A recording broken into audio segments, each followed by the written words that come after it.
স্টেডিয়ামে ৮০,০০০ দর্শক, সামনে বিশ্বের সেরা স্ট্রাইকার, বল ঘন্টায় প্রায় ১০০ কিলোমিটার গতিতে ছুটে আসছে, আর গোলপোস্টের নিচে দাঁড়িয়ে আছেন ৪০ বছর বয়সী এক গোলরক্ষক, যার এক চোখের দৃষ্টিশক্তি স্বাভাবিক নয়। তবুও তিনি একের পর এক অবিশ্বাস্য সেভ করে থামিয়ে দিচ্ছেন বিশ্বের সেরা ফুটবলারদের। এই যেন সিনেমার গল্প, কিন্তু এটি বাস্তব। এ হলো কেপ ভার্দের গোলরক্ষক ভোজিনহার গল্প। ভোজিনহার চোখে রয়েছে টেরিজিয়াম নামের একটি সমস্যা, যা তার দৃষ্টিশক্তিকে প্রভাবিত করে। একজন গোলরক্ষকের জন্য যেখানে ১ সেকেন্ডেরও কম সময়ে বলের গতি, কোণ আর দিক বুঝে ঝাঁপ দিতে হয়, সেখানে এই সীমাবদ্ধতা প্রায় অকল্পনীয়। কিন্তু প্রতিটি ডাইভ, প্রতিটি ফিস্ট, প্রতিটি রিফ্লেক্স সেভ দিয়ে তিনি যেন প্রমাণ করেছেন সীমাবদ্ধতা সবসময় হার মানায় না।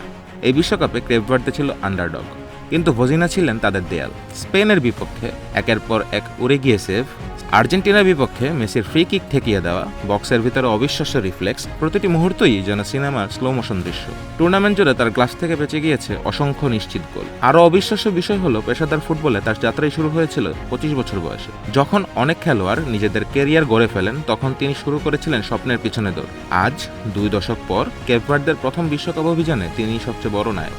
বিশ্বকাপে শুধুমাত্র ট্রফি জেতা সবাইকে কিংবদন্তি বানায় না। কখনো কখনো একটি সাহসী ডাইভ, একটি অসম্ভব সেভ আর প্রতিকূলতার বিরুদ্ধে লড়াই একজন মানুষকে অমর করে দেয়। আর তাই ২০২৬ বিশ্বকাপ শেষ হলেও ভোজিনহার নাম মনে থাকবে, শুধু একজন গোলকিপার হিসেবে নয়, বরং অসম্ভবকে সম্ভব করে তোলা এক যোদ্ধা হিসেবে।